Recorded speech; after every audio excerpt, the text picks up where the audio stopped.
ہو سکتا ہے تمہاری محبت کو ہی اللہ تمہارے نصیب میں لکھ دیں۔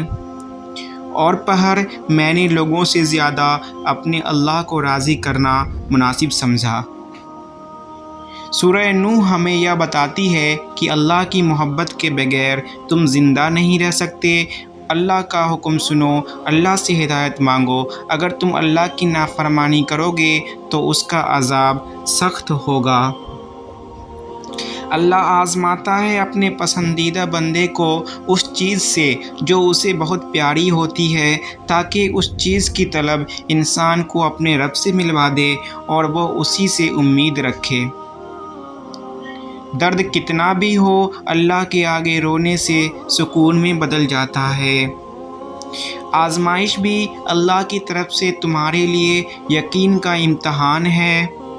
گناہ کے دوران موت نہ آنا اور گناہ کے بعد توبہ کی مہلت ملنا اللہ پاک کا بڑا احسان ہے، اور ہر یقین کے بعد منزل ان کی ہے۔ وہ بدلے گا تقدیریں، وہ میرا بھی تو خدا ہے۔ جس نے نماز قائم کی اس نے کامیابی حاصل کی۔ اللہ سے مانگو، پھر مانگو، مانگتے رہو، وہ دے گا، وہی دے گا، کیونکہ وہی دے سکتا ہے۔ ہر چیز اپنے وقت پر ہی اچھی لگتی ہے۔ نیکی کمانے کا وقت زوانی ہے۔ افسوسناک بات یہ ہے کہ ہم نیکی اس وقت کرتے ہیں جب برائی کے قابل نہیں رہتے۔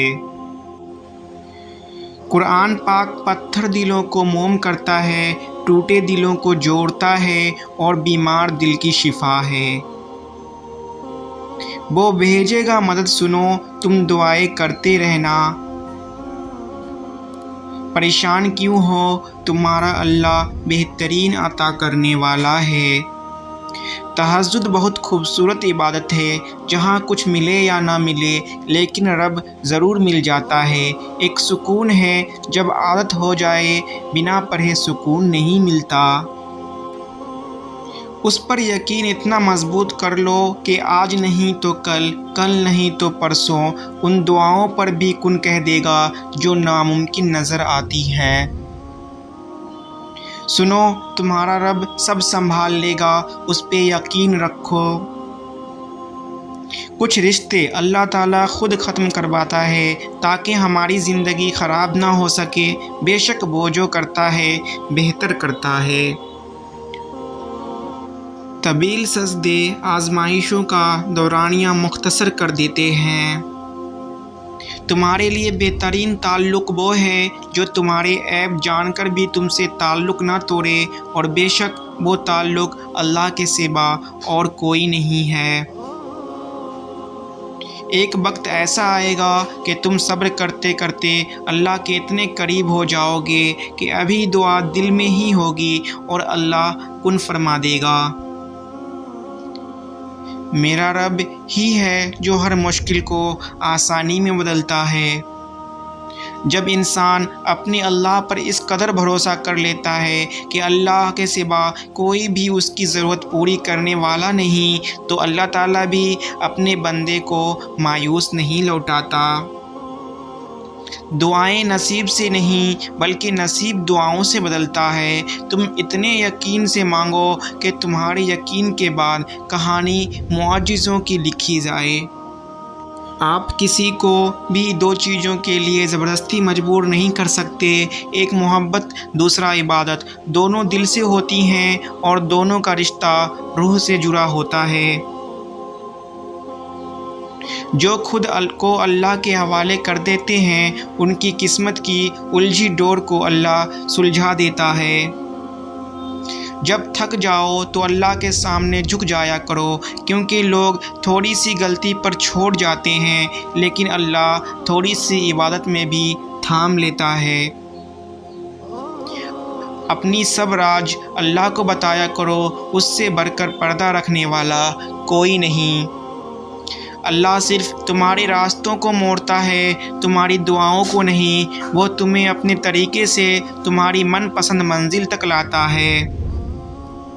اللہ پاک ایسا وقت بہت جلد لائے گا جب تم اپنی آنکھوں سے اپنے لیے معجزے ہوتے دیکھو گے۔ ماں کے قدموں تلے تو جنت ہوتی ہے، لیکن باپ کے قدموں تلے پتہ کیا ہوتا ہے؟ باپ کے قدموں کے نیچے ایک پرانا جوتا ہوتا ہے جو اولاد کے خاطر رزق حلال کی جد و جہد میں دربدر ہوتے ہوتے گھس جاتا ہے۔ حضرت علی نے فرمایا، ہمیشہ زندگی میں ایسے لوگوں کو پسند کرو جن کا دل چہرے سے زیادہ خوبصورت ہو۔ دعائیں تو اس چیز کو بھی تم تک کھینچ لاتی ہے جو تمہاری نصیب کا حصہ نہیں ہوتی۔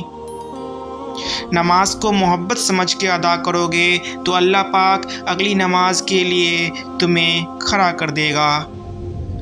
یا اللہ ایسی موت عطا کرنا جس میں کلمہ اور کفن دونوں نصیب ہو، آمین۔ خدا ایسا نمازی بنا دے کہ نماز پڑھے بغیر گزارا نہ ہو۔ عورت کبھی سمجھ نہیں سکتی مرد تو اپنی پسندیدہ عورت کو چھونے والی ہواؤں کا بھی دشمن ہوتا ہے۔ رسول اللہ صلی اللہ علیہ وسلم نے ارشاد فرمایا، دنیا فائدہ اٹھانے کی چیز ہے اور دنیا میں سب سے زیادہ فائدہ دینے والی چیز نیک بیوی ہے۔ مرد بڑی اچھی چیز ہے، یقین نہ آئے تو اپنے باپ کو دیکھ لو۔ اے ایمان والو، اللہ کی اطاعت کرو اور رسول کی اطاعت کرو اور اپنے اعمال کو برباد نہ کرو۔ وہ جو کہتے ہیں بیٹیوں سے بھی کوئی پوچھتا ہے، سنو بیٹی فاطمہ علی کا رشتہ آیا ہے، ہاں کر دوں؟ وقت دیا کرو اپنے چاہنے والوں کو، کسی اور نے دیا تو بے قدر ہو جاؤ گے۔ بیوی کی خوشیوں اور خواہشوں کا خیال رکھنا شوہر کی ذمہ داری ہے، کیونکہ وہ آپ کے علاوہ کسی سے نہیں کہہ سکتی۔ شوہر کا پیار، وقت، توجہ ہی بیوی کے لیے سب سے بہترین تحفہ ہے۔ بیٹی کی ذات اگر مقدس نہ ہوتی تو حضرت محمد صلی اللہ علیہ وسلم کی اولاد کا سلسلہ بیٹی سے شروع نہ ہوتا۔ اپنے سجدوں میں مجھے اتنی عزت عطا کر دے کہ اس دنیا کو یاد کرنے کا وقت ہی نہ ملے۔ دعا کے سوا کوئی چیز تقدیر کو نہیں ٹالتی ہے اور نیکی کے سوا کوئی چیز عمر میں اضافہ نہیں کرتی ہے۔ اگر دنیا میں سکون ہوتا تو لوگ اللہ تعالیٰ کو بھول جاتے۔ سکون تو صرف ان لوگوں کے پاس میں جو اللہ کی رضا کو اپنی رضا سمجھتے ہیں، اور تقدیر اللہ کے ایک اشارے پر بدل جایا کرتی ہے۔ ہم کن صرف پڑھتے ہیں لیکن فیکن پر یقین نہیں رکھتے، جبکہ اللہ اور انسان کے درمیان سب سے گہرا رشتہ یقین کا ہی تو ہے۔ تو تم توکل تو رکھو، وہ بہتر لے کر بہترین دے گا۔ Thank you every one.